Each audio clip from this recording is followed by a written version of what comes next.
The room was loud, but the pressure was quieter than sound. A single hand rested on the table between them, heavy with expectation. Papers lay untouched. A pen waited. Outside the door, a crowd believed a fight would be fair. Inside, something else was being asked. The man across from Muhammad Ali did not raise his voice. He did not need to. He spoke of favors owed, of consequences avoided, of how easily one moment could be arranged to disappear. Ali listened without interrupting. His eyes did not narrow. His jaw did not tighten. He breathed, slow and steady, as if the weight in the room belonged to someone else. The fixer leaned forward. Certain pressure always worked in the end. He mistook stillness for weakness. What followed did not involve threats or anger. It involved silence, and the kind of calm that leaves no place to hide. The meeting was arranged to feel ordinary. That was the first signal. A hotel conference room with no windows, late afternoon light already fading from the hallway outside. A pot of coffee sat untouched on a side table. 2 chairs faced each other across a narrow table, close enough to make standing unnecessary. Muhammad Ali arrived on time. He did not bring anyone with him. He wore a simple jacket, unremarkable, as if he were attending a routine discussion that would end quickly. The man waiting for him stood as Ali entered, extending a hand with practiced ease. His grip was firm but not aggressive. He smiled in a way that suggested familiarity, though they had not met before. This was a man used to being introduced rather than introducing himself. He gestured for Ali to sit, then waited until they were both settled before speaking. There was no rush in his voice. He talked about the upcoming fight as if discussing the weather. Ticket sales were strong. The venue was full. Sponsors were pleased. He spoke of momentum, of timing, of how certain outcomes could protect everyone involved. His words were arranged carefully, each one placed to sound reasonable. He did not mention fixing anything. He spoke instead of adjustments, of pacing, of knowing when to step away. Ali listened. He leaned back slightly in his chair, hands resting on his knees. His expression did not change. He did not nod or frown. He allowed the words to land without interruption, as if they were notes from a stranger rather than a proposal that bent towards something darker. The fixer slid a thin folder across the table. He did not open it. He did not need to. "This is just for understanding," he said softly. "Nothing needs to be signed today." He spoke about protection, about how fighters who stayed cooperative avoided problems later, about how things could get complicated for those who insisted on purity in an imperfect business. Ali looked at the folder, then back at the man. He did not touch it. He did not ask what was inside. He waited. The fixer mistook the silence for consideration. He leaned forward, lowering his voice further, as if secrecy itself was a courtesy. He spoke of other fighters who had made similar choices and lived comfortably because of it. He spoke of risk, of how a single night could undo years of success. His tone remained calm, almost sympathetic. He was not threatening Ali. He was warning him. Ali breathed in slowly. The sound was barely audible. His gaze did not harden. He did not argue. He did not defend himself. He allowed the man to finish speaking fully, to empty the request of all its justifications. When the fixer stopped, there was a pause. The hum of the building's ventilation filled the room. Somewhere down the hall, a door closed. Time continued without ceremony. Ali finally leaned forward. He did not raise his voice. He did not reach for the folder. "Is that all?" he asked. The question was simple, almost polite. It caught the fixer off guard. He hesitated, then nodded, a faint confidence returning to his face. He believed the message had landed. Pressure always landed eventually. Ali stood. He smoothed his jacket, still calm, still measured. "I'll think on it," he said, not as a promise, but as an acknowledgement that the meeting had occurred. As he walked toward the door, the fixer watched him go, satisfied. He did not notice that Ali had already decided nothing here could be carried out of the room. Outside, the hallway lights flickered on as evening settled in. The fight clock was already moving. The city changed its posture as fight night drew closer. Streets near the arena thickened with traffic earlier than usual. Posters appeared in shop windows, taped crookedly, promising a spectacle that felt larger than the buildings holding it.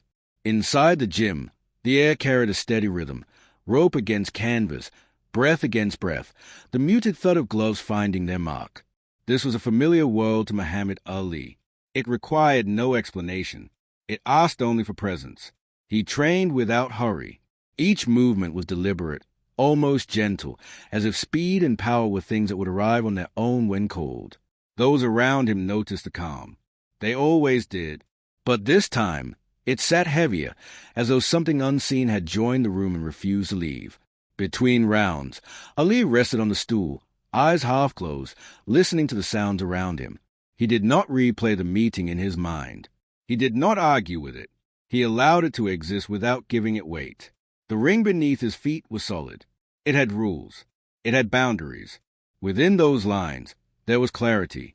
Outside the gym, the fixer moved differently. His days shortened.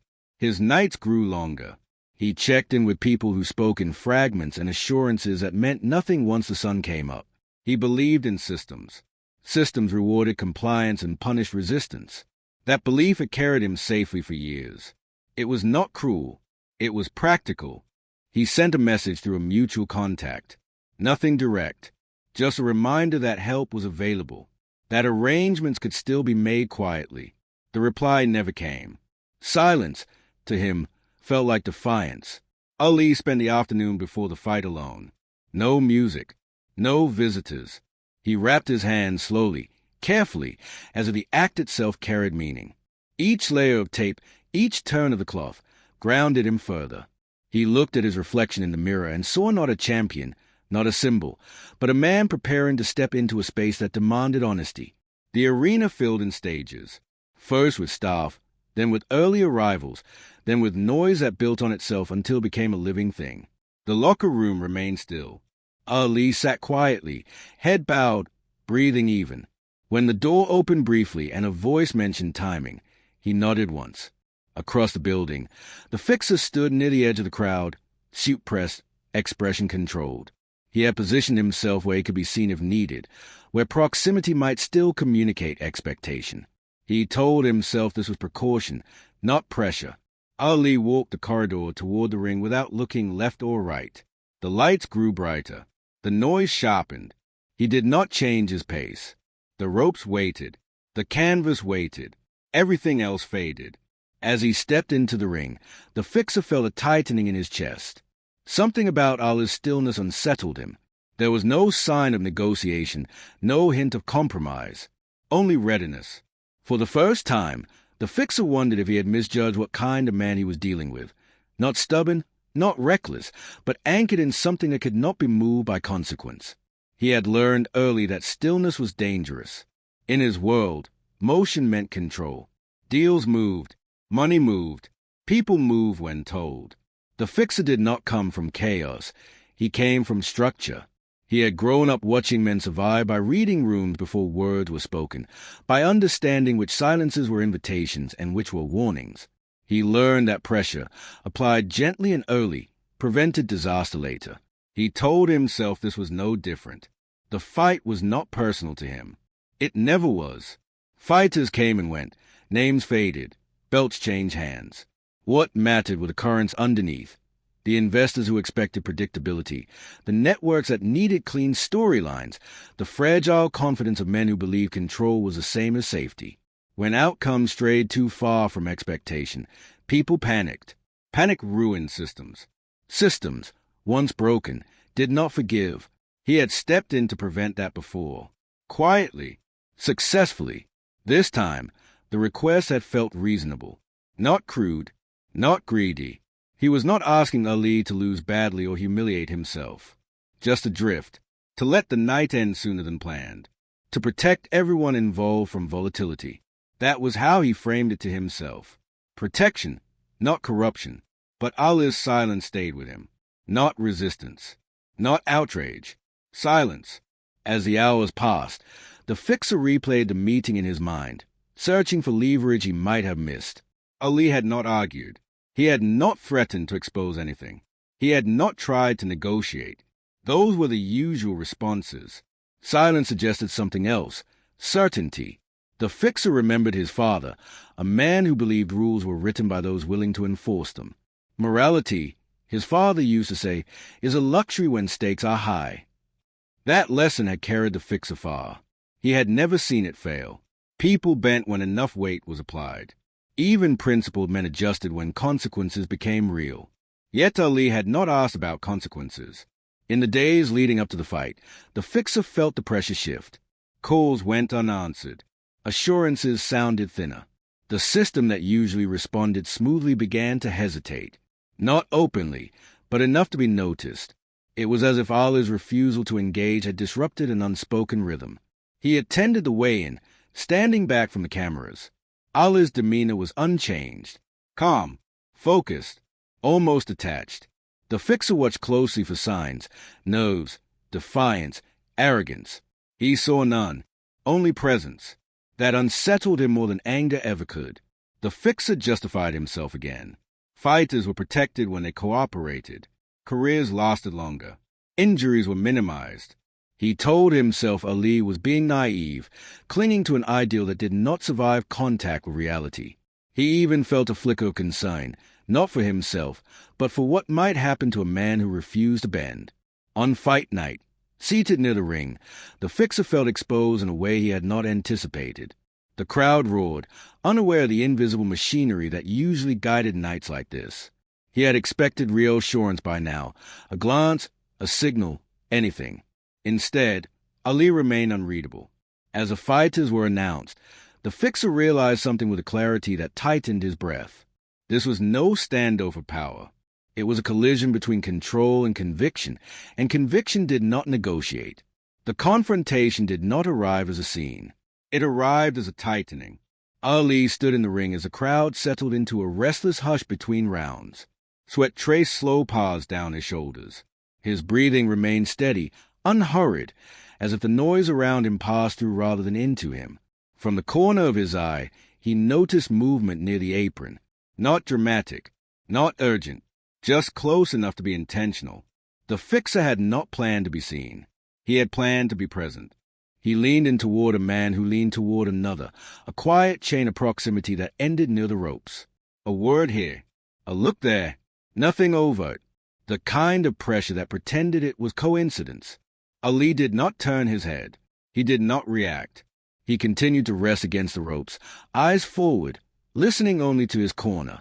Between rounds, as Ali returned to his stool, the fixer allowed himself one small escalation.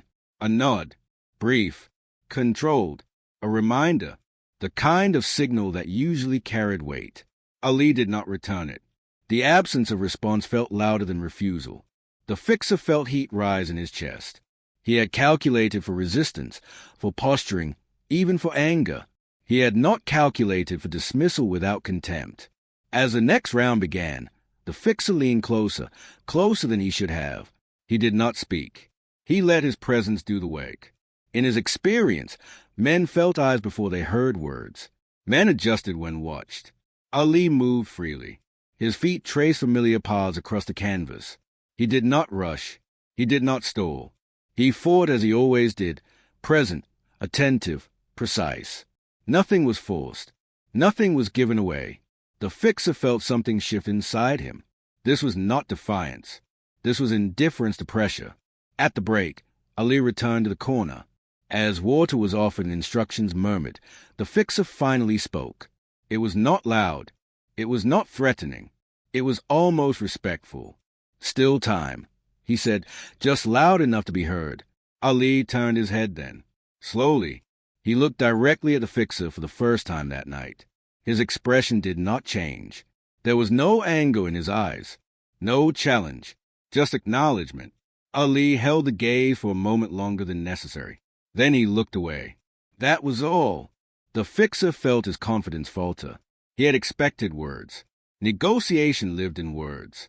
Control lived in words. Silence, held without fear, left him exposed. The crowd roared again as the bell rang, unaware that something had just ended. As the round resumed, the fixer stepped back. He felt suddenly visible, as though the arena lights had shifted toward him. He watched Ali fight with a clarity that made his chest tighten. There was no hesitation, no compliance, no adjustment to serve another interest. For the first time in years, the fixer understood that his influence had limits. Not because Ali was stronger, but because Ali had already decided who he was before entering the ring. The bell sounded again. The fight continued. And somewhere in the noise, the fixer felt the weight of his request collapse inward, leaving only the quiet recognition that he had pushed against something immovable. The locker room was quieter than it should have been. The crowd's roar pressed against the walls, muffled and distant, like weather passing overhead. Ali sat alone on the bench, elbows resting on his knees, hands unwrapped now, skin cooling beneath the lights. A towel lay folded beside him, untouched. Time slowed in that small space, stretching between breaths. He did not replay the fixer's words. He did not revisit the looks, the proximity, the attempt to reclaim control through presence. Those things had already dissolved. What remained was a ring itself, the simple square that demanded truth the moment a man stepped inside it. Ali closed his eyes briefly. He felt the steadiness in his chest, the rhythm he trusted more than noise or expectation. This was not about defiance. It was not about proving anything. It was about alignment, about not letting one quiet compromise loosen something that could not be tightened again. Outside, footsteps passed the door and moved on. No one interrupted him. No one needed to. Decisions, he believed, were strongest when made without audience. He thought of the countless nights the ring had given him clarity, the way it stripped away distraction, the way it revealed intention without words. The ring did not ask for promises. It asked only for honesty. Anything less showed itself quickly. Ali stood and paced once, slowly, then stopped. He placed his hands on the locker, grounding himself. The world beyond the door was loud with desire, people wanting outcomes, narratives, reassurance. None of that belonged to him. What belonged to him was the next step through the tunnel, the canvas beneath his feet, the bell that would sound whether he was ready or not. He understood then that stillness was not waiting. It was choosing not to be moved. When the knock came at the door, soft, procedural, Ali opened it without urgency. A member of the staff nodded, gesturing that it was time. Ali returned the nod, calm as ever. As he walked back toward the ring, the noise swelled again, but it no longer pressed against him. It flowed around him, irrelevant. He did not look for the fixer. He did not need to. The decision had already been made, not in words, but in posture, in breath, in the refusal to carry anything into the ring that did not belong there. When Ali stepped back through the ropes, he carried nothing extra with him. No anger, no fear, no concession, only himself. The bell sounded sharp and clean, cutting through the noise with authority. Ali stood at center ring, shoulders loose, eyes steady. The canvas beneath his feet felt familiar, reliable. Whatever had been asked of him outside these ropes had no meaning here. The ring accepted only what was real. Across from him, his opponent carried his own weight, expectations, preparation, a crowd leaning forward for something decisive. Ali met him without theatrics. No excess movement, no delay. He let the fight arrive on its own terms. From the first exchange, it was clear nothing had been arranged. Ali's timing was exact, his defense patient. He did not rush toward an ending, nor did he retreat from one. Each motion felt intentional, grounded. He fought with the calm of a man who owed nothing beyond honesty. Near the apron, the fixer watched in silence. The fight unfolded without deviation. No hesitation. No subtle surrender. The outcome, whatever it would be, was being earned in full view of everyone. The fixer felt his certainty fracture. This was not chaos. This was integrity moving without permission. As the rounds progressed, Ali's presence deepened. He did not perform for the crowd. He did not glance outward. He remained inside the work, attentive to breath and distance. The arena responded instinctively, rising and falling with each exchange, sensing something rare even if they could not name it. The fixer felt something unfamiliar take hold, an inward pressure, sharp and isolating. He realized the system he trusted had depended on men believing control was inevitable. Ali had broken that belief without effort, without confrontation, simply by refusing to adjust. Late in the fight, Ali paused between movements, just long enough to remind everyone that restraint was a choice, not a weakness. When he moved again, it was decisive, clean, undeniable. The bell rang to end the final round. The crowd erupted. The outcome stood on its own, untouched. Ali returned to his corner, breathing evenly, eyes calm. He had given nothing away. The fixer remained still as the noise washed over him. Regret did not arrive as shame. It arrived as clarity. He understood now that what he had asked was not small. It had been an attempt to bend something that existed precisely because it did not bend. Ali did not look toward him. He did not need to. The refusal had already been delivered. Quietly, completely, and without anger. The noise softened after the decision was announced. It did not disappear, but it changed shape, settling into something looser, relieved. Ali stood at center ring as his hand was raised, face composed, breathing steady. There was no celebration in his posture, no release that needed display. He nodded once, almost to himself, then lowered his arm. The fixer remained where he was, hands clasped in front of him, eyes fixed on the canvas. Around him, people spoke loudly, congratulating, speculating, already moving on. He did not join them. Something inside him had gone quiet. He felt exposed, not publicly, but internally. The request he had made now echoed back to him, stripped of its careful language. He saw it for what it had been. Not protection, not practicality. Fear. Fear of losing control in a world that rewarded certainty. Fear dressed up as inevitability. As Ali crossed the ring, acknowledging his opponent with a brief touch of gloves, the fixer felt a tightening behind his eyes. Not tears. Something harder to name. Recognition. Maybe. The realization that restraint, when chosen freely, carried a weight no pressure could counter. Ali exited the ring without spectacle. The tunnel swallowed him quickly, leaving behind the noise and light. The fixer watched until he could no longer see him, then looked away. Later, in a quieter corridor, they crossed paths again. There were no guards, no crowd, just space and aftermath. The fixer stopped first. He did not block Ali's path. He simply turned and faced him. "I shouldn't have asked," he said. The words came out plain, unpolished. No justification followed. Ali met his eyes. He did not respond immediately. He took a breath, slow and even, the same breath he had carried all night. "You did what you know," Ali said softly. There was no accusation in his voice. No forgiveness offered or withheld. Just observation. The fixer nodded. That acknowledgement felt heavier than any rebuke. He stepped back, clearing the way. Ali passed him without another word. The fixer stood there for a long moment after Ali disappeared down the corridor. The night continued around him, indifferent.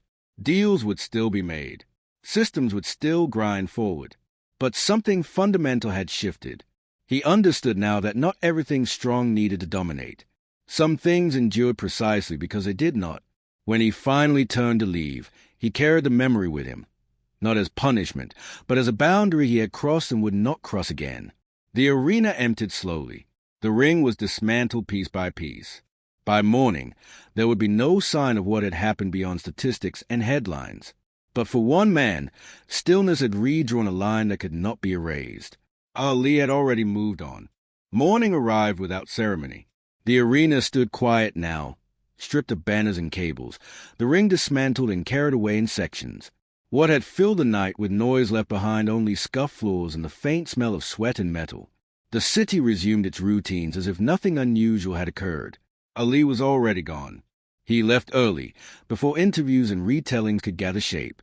There was nothing to explain. The fight existed where it belonged, in the ring, in the moment, complete. He carried no triumph with him, no grievance. The night had asked something of him. He had answered. That was enough. Elsewhere, the fixer sat alone at a small table, coffee cooling untouched. He replayed no scenes this time. There was no need. What lingered was not the refusal, but the manner of it, the absence of hostility, the calm that did not require approval. He understood now that power had many shapes, and the one he trusted most had failed him when it mattered.